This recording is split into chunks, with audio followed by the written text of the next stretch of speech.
بسم اللہ الرحمن الرحیم۔ عزیز طلباء، السلام علیکم ورحمۃ اللہ وبرکاتہ۔ آج ہم اسلامیات لازمی کی کتاب میں سے باب دوم اسلامی تشخص کی ابتدا کرنے جا رہے ہیں۔ جیسا کہ ہم نے پہلے باب میں پڑھا بنیادی عقائد کے بارے میں، اور عقائد جو ہوتی ہے وہ بنیاد ہوتی ہے، اور ہم نے پڑھا تھا کہ نان فلیکسیبل ایسی چیزیں ہیں جس کے اندر کوئی رد و بدل نہیں ہوتا، اور اس کے اوپر پھر عمارت بنتی ہے ارکان اسلام کی۔ اسلامی تشخص میں سب سے پہلی جو چیز ہے وہ ارکان اسلام ہے۔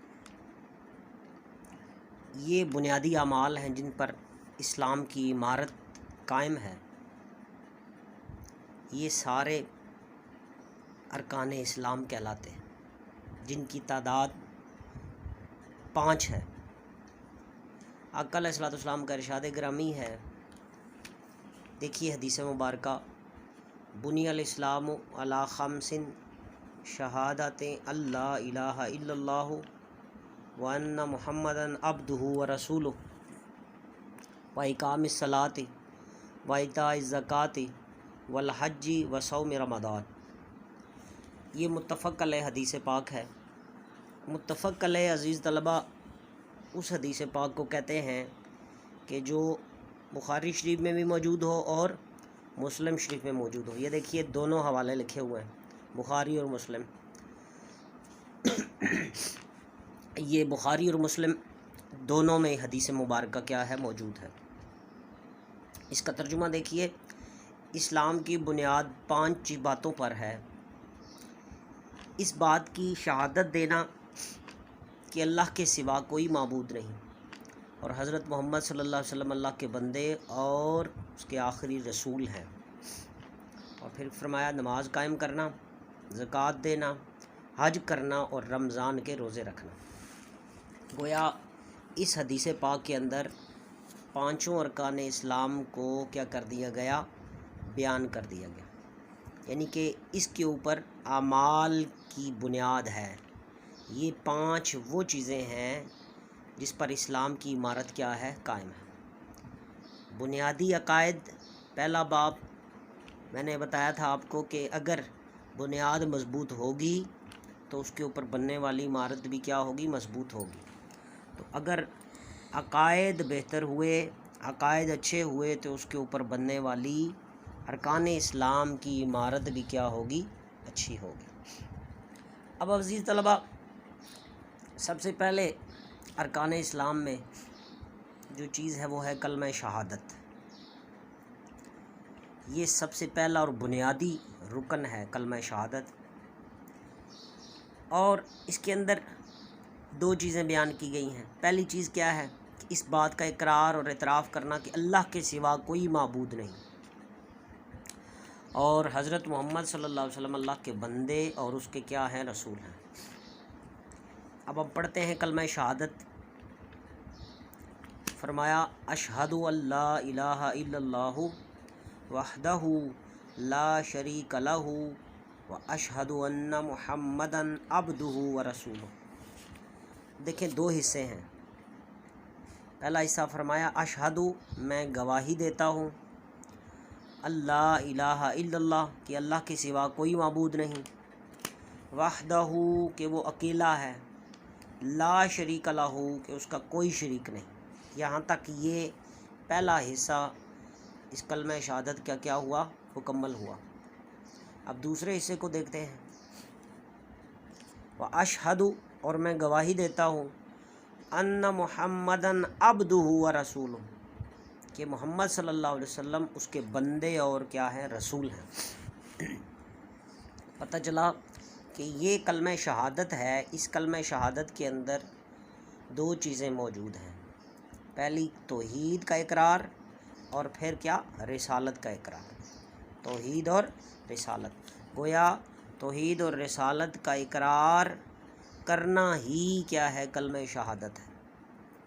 اگر اس میں سے کوئی شخص نعوذ باللہ یہ کہے کہ میں اس حصے کو مانتا ہوں، اگلے حصے کو نہیں مانتا، یا اس حصے کو مانتا ہوں اور پہلے حصے پر ایمان یا یقین نہیں رکھتا، تو وہ مردود ہے، کافر ہے، اس کا جو ایمان لانا ہے وہ قابل قبول نہیں ہے، کیونکہ یہ پورا کلمہ شہادت ہے، ان دونوں چیزوں کے اوپر ایمان رکھنا کیا ہے، بہت ضروری ہے۔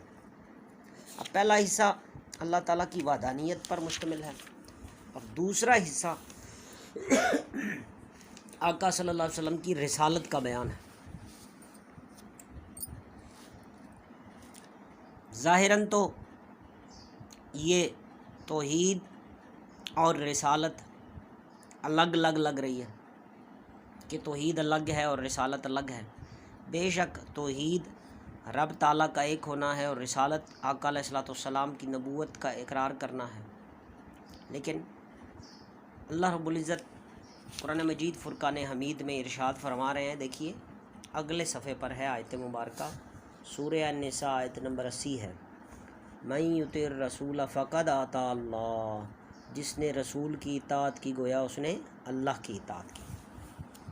گویا پتہ چلا کہ ہیں تو دو ہستیاں لیکن ان کی رضا ایک ہے، ہیں تو دو ہستیاں لیکن ان کی محبت ایک ہے، ہیں تو دو ہستیاں لیکن ان کی منشا و مرضی کیا ہے، ایک ہے۔ تو دونوں پر ایمان رکھنا بہت ضروری ہے، یہ دونوں حقیقت کے دو پہلو۔ اللہ پر ایمان لائے بغیر کوئی شخص رسالت پر ایمان نہیں لا سکتا، اور رسالت کا اقرار کیے بغیر توحید کو سمجھنا کیا ہے، ناممکن ہے، اس لیے کہ رسالت ہی وہ چیز ہے کہ جس کے ذریعے توحید تک پہنچا جاتا ہے۔ دیکھیے نا عزیز طلبہ کہ اگر اللہ چاہتا تو غیب سے آواز لگا دیتا، ہاں بھائی لوگو اللہ ایک ہے، یا کسی فرشتے کے ذریعے پیغام بھجوا دیتا، یا کوئی جن یا دیگر معاملات غیب سے آواز آ جاتی، لیکن نہیں، اللہ نے بشروں میں سے ہی، انسانوں میں سے ہی انبیاء علیہ الصلوۃ والسلام کو ہی اس کام کے لیے کیا کیا، مخصوص فرمایا، اور ان کو رسالت کا تاج ان کے سر کے اوپر رکھا۔ تو رسالت کے بغیر توحید کو سمجھنا ناممکن ہے، اور رسالت کے بغیر توحید پر ایمان لانا، صرف اور صرف خالی خولی توحید، یہ بھی کیا ہے، قابل قبول نہیں ہے۔ جیسے میں آپ کو مثال ایک دے دیتا ہوں، بڑی آسان مثال ہے، سورہ اخلاص کی، فرمایا قل هو اللہ احد۔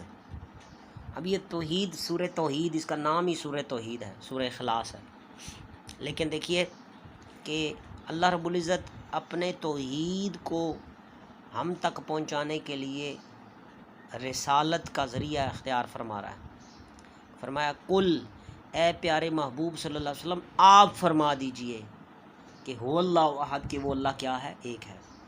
گویا رب کی منشا و مرضی یہ ہے کہ وہ رسالت کے بغیر اپنی توحید ہم تک نہیں پہنچاتا، ٹھیک ہے۔ تو لہٰذا ہمیں بھی یہ راستہ سمجھایا جا رہا ہے کہ لوگوں مجھ تک پہنچنے کے لیے تم رسالت کا وسیلہ اختیار کرو اور رسالت پر اقرار کرو، تاکہ تمہیں توحید کی سمجھ آ سکے۔ اب دیکھیے نا، مختصراً یہ بات بتا رہا ہوں آپ کو کہ اللہ رب العزت نے ہمیں نماز پڑھنے کا حکم دیا، تقریباً 700 مقامات پر قرآن مجید میں نماز کا ذکر آیا، لیکن صحابہ کرام نے عرض کی یا رسول اللہ صلی اللہ علیہ وسلم ہم نماز کس طرح پڑھیں، نماز کا حکم تو آیا ہے لیکن نماز کس طرح پڑھیں؟ تو فرمایا صلو کما رأیتمونی اصلی، فرمایا نماز ادا کرو جس طرح مجھے نماز ادا کرتے ہوئے دیکھتے ہو۔ گویا آقا علیہ الصلوۃ والسلام کو دیکھ کر صحابہ اکرام نے بھی نماز ادا کی، اور نماز کا طریقہ، اور پھر حج کے معاملے میں یا رسول اللہ حج کس طرح ادا کرنا ہے، کس طرح اس کی ادائیگی ہونی ہے؟ فرمایا خذوا عنی مناسککم، آؤ مجھ سے حج کے مناسک سیکھ لو۔ تو پتہ چلا کہ بوسیلہ رسالت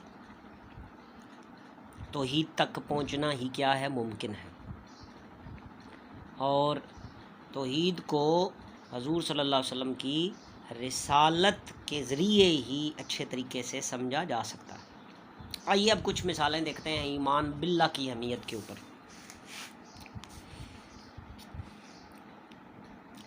قرآن مجید میں ایمان باللہ یعنی کہ اللہ پر ایمان لانے کی بڑی اہمیت بیان کی گئی ہے۔ پہلی آیت مبارکہ دیکھیے، سورہ محمد ہے، آیت نمبر 19 ہے۔ فَعَلَمْ أَنَّهُ لَا إِلَٰهَ إِلَّا اللَّهُ، یہ بات یقینی جان لو کہ اللہ کے سوا کوئی عبادت کے لائق نہیں ہے۔ اور پھر دوسری آیت مبارکہ دیکھیے، سورہ النساء ہے، آیت نمبر 136 ہے۔ یا ایھا الذین آمنوا آمنوا باللہ، مومنو اللہ پر ایمان لاؤ۔ اور تیسرا ریفرنس دیکھیے، سورہ الانبیاء آیت نمبر 25 ہے۔ لا الہ الا انا فاعبدون، میرے سوا کوئی عبادت کے لائق نہیں، اس لیے میری ہی عبادت کرو۔ عزیز طلبہ، یہ ایمان باللہ یعنی کہ اللہ پر ایمان کی اہمیت اور اس کے دلائل کو بیان کیا جا رہا ہے۔ پھر ارشاد فرمایا میرے سوا کوئی عبادت کے لائق نہیں، اس لیے میری ہی عبادت کرو، یہ اس کا ترجمہ ہو گیا۔ آگے دیکھیے، ما لکم من الہ غیرہ، سورہ الاعراف آیت نمبر 73 ہے، 73، اس اللہ کے سوا تمہارا کوئی معبود نہیں۔ آگے دیکھیے، اللہ لا الہ الا ہوا، اللہ کے سوا اور کوئی معبود نہیں۔ اور نبی علیہ الصلوۃ والسلام کی احادیث مبارکہ میں بھی ایمان باللہ کی اہمیت یعنی کہ اللہ پر ایمان کی اہمیت کو بیان کیا گیا، اور آقا علیہ الصلوۃ والسلام سے کی کثرت سے حدیث پاک ہے کہ جس سے ہمیں یہ اشکار ہوتا ہے کہ آقا علیہ الصلوۃ والسلام ایمان باللہ کی اہمیت کو کس طرح بیان فرما رہے ہیں۔ ارشاد فرمایا، جو بندہ لا الہ الا اللہ کا اقرار کرے پھر اس پر مر جائے تو وہ جنت میں داخل ہوگا۔ پھر آقا علیہ الصلوۃ والسلام کا ارشاد گرامی دیکھیے، ایمان کی 70 سے زیادہ شاخیں ہیں اور سب سے بہتر کلمہ کیا ہے؟ لا الہ الا اللہ۔ 9 میں آپ نے وہ پہلی حدیث پاک پڑھی تھی جس میں حضور علیہ الصلوۃ والسلام کا ارشاد گرامی، افضل الذکر لا الہ الا اللہ و افضل الدعاء الاستغفار، کہ سب سے افضل ذکر جو ہے وہ کیا ہے؟ لا الہ الا اللہ ہے، اور سب سے افضل دعا الاستغفار ہے۔ تو پتہ چلا کہ لا الہ الا اللہ ہی وہ کلمہ ہے کہ جو سب سے افضل اور برتر ہے۔ اور عزیز طلبہ، یہ جو ایک تو شریعت ہے اور ایک ہے طریقت، اولیاء کرام کے جو مختلف سلسلے ہیں، ان چاروں سلاسل میں، اولیاء کرام کے چاروں سلاسل میں سلسلہ قادریہ ہے، سلسلہ نقش بندیہ ہے، سلسلہ شاذلیہ ہے، یا جتنے بھی چاروں سلاسل ہیں، سلسلہ نقش بند ہے، اولیاء کرام کے جتنے بھی سلاسل ہیں، ان میں سب سے پہلے سالک کو اور ان کے ساتھ محبین جو ان اولیاء کے ساتھ ہوتے ہیں، ان سب کو یہ کلمہ سب سے پہلے کیا کیا جاتا ہے؟ اس کلمے کی جو ہے نا وہ نصیحت کی جاتی ہے کہ اس کلموں کو زیادہ سے زیادہ آپ اپنی زبان پر لائیں اور اس کا ذکر کریں۔ کون سا کلمہ ہے؟ لا الہ الا اللہ۔ کیوں؟ وجہ کیا ہے؟ وہ اولیاء اس کلمے کے اوپر کیوں زور دیتے ہیں؟ اس لیے کہ یہ وہ کلمہ ہے جو کہ دل کو کیا کر دیتا ہے؟ صاف اور مصفہ کر دیتا ہے، مزکہ کر دیتا ہے، صاف کر دیتا ہے بالکل۔ اور جب یہ دل کا برتن صاف ہو جاتا ہے اور اس دل سے گناہوں کی سیاہی دور ہو جاتی ہے، تو پھر چاہے تھوڑے سے تھوڑا نیکی کا عمل اور اچھا عمل ہوتا ہے تو وہ پھر اس کا انسان کو اس کا فائدہ پہنچتا ہے۔ تو لہٰذا سب سے بہتر کلمہ فرمایا ہے لا الہ الا اللہ۔ اور ذکر کی ویسے بھی بہت زیادہ مختلف حدیث پاک کے اندر فضیلت آئی ہے۔ ایک حدیث پاک میرے ذہن میں آ رہی ہے کہ ایک صحابی رسول صلی اللہ علیہ وسلم مسجد نبوی میں بلند آواز سے اللہ کا ذکر کر رہے تھے، لا الہ الا اللہ، لا الہ الا اللہ، اور دل کی طرف ضرب لگا رہے تھے کہ یہ دوسرے صحابی کا گزر ہوا مسجد نبوی کے دروازے سے۔ وہ فوراً اس صحابی کی شکایت لے کر آقا علیہ الصلوۃ والسلام کی بارگاہ میں پہنچے اور عرض کی، یا رسول اللہ صلی اللہ علیہ وسلم، فلاں صحابی جو ہے وہ ریاکاری کر رہا ہے، بلند آواز سے ذکر کر. فرمایا دا، دال زبر عین دا کا لفظ آتا ہے حدیث پاک کے اندر کہ فرمایا میرے صحابی کو چھوڑ دو، وہ مجنوں ہے، وہ دیوانہ ہے. اور پھر اس کلمے کے حوالے سے حدیث پاک کے اندر آتا ہے کہ کثرت سے لا الہ الا اللہ کا ورد کرنا انسان کے گناہوں کو کیا کر دیتا ہے، ختم کر دیتا ہے. اور نفس امارہ، یہ وہ نفس ہے جو انسان کو برائیوں کی طرف ورگلاتا ہے اور برائیوں کی دعوت دیتا ہے. فرمایا کہ اس ذکر سے اور اس کلمے کی بدولت اللہ تبارک و تعالی نفس امارہ سے انسان کو نجات عطا فرماتا ہے. فرمایا قیامت کے دن میری شفاعت کا سب سے زیادہ مستحق وہ ہوگا جس کے سچے دل سے کلمہ لا الہ الا اللہ پڑھا ہوگا، جس کا آخری کلام لا الہ الا اللہ ہوگا، وہ جنت میں داخل ہوگا. دیکھیے نا اس حدیث پاک میں، اس لیے آپ سنتے ہیں نا بزرگوں سے اور علماء سے، اولیاء سے سنتے ہیں کہ دعا کریں کہ آخری دم جب روح نکل رہی ہو یا اس روح نکلنے سے پہلے اللہ تبارک و تعالیٰ کلمہ شہادت نصیب کرے. تو یہی عزیز طلبہ چیز ہے کہ جس کلمے کی اہمیت بیان کی گئی ہے کہ جب انسان اس دنیا سے رخصت ہو تو اس سے پہلے اس کی زبان پر کیا ہو، لا الہ الا اللہ محمد الرسول اللہ.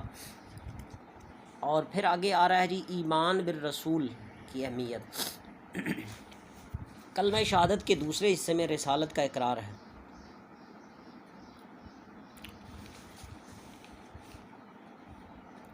قرآن مجید کی بے شمار آیات میں آقا علیہ السلام پر ایمان لانے کا حکم دیا گیا ہے. ارشاد فرمایا سورہ البقرہ آیت نمبر 177، وَلَٰكِنَّ الْبِرَّ مَنْ آمَنَ بِاللَّهِ وَالْيَوْمِ الْآخِرِ وَالْمَلَائِكَةِ وَالْكِتَابِ وَالنَّبِيِّينَ. اصل نیکی یہ ہے کہ جو ایمان لائے اللہ پر، یوم آخرت پر، فرشتوں پر، کتابوں پر اور نبیوں پر. اور پھر وہی آیات مبارکہ آ گئی سورہ نساء آیت نمبر 80، مَن یُطِعِ الرَّسُولَ فَقَدْ اطاع اللَّہ، جس نے رسول صلی اللہ علیہ وسلم کی اطاعت کی اس نے اللہ کی اطاعت کی. سورہ نساء آیت نمبر 24 ہے، وَمَا أَرْسَلْنَا مِن رَّسُولٍ إِلَّا لِيُطَاعَ بِإِذْنِ اللَّہ، ہم نے جو بھی رسول بھیجا وہ اس غرض سے بھیجا کہ اللہ کے حکم سے اس کی کیا اطاعت کی جائے. جو شخص اللہ کے رسول کی مخالفت کرے گا اور مسلمانوں کی راہ کو چھوڑ کر دوسری راہ پر چلے گا، ہم اس کو اسی راہ پر چلائیں گے جس پر وہ چلے گا اور اس کو جہنم میں داخل کر دیں گے جو برا ٹھکانہ. اب اس کے اوپر ایمان بالرسول کے اوپر چند حدیث مبارکہ ہیں. آج طبیعت میری کچھ ناساز ہے تو کوشش کر رہا ہوں کہ میں نے کہا کہ اس لیکچر کو لازمی آپ تک پہنچایا جائے، اس میں جو نا وہ تعطل نہ آئے. تو امید ہے کہ آپ اس کو سمجھ رہے ہوں گے بات کو. حدیث پاک ہے، آقا علیہ السلام نے ارشاد فرمایا اسلام کی بنیاد 5 باتوں پر ہے.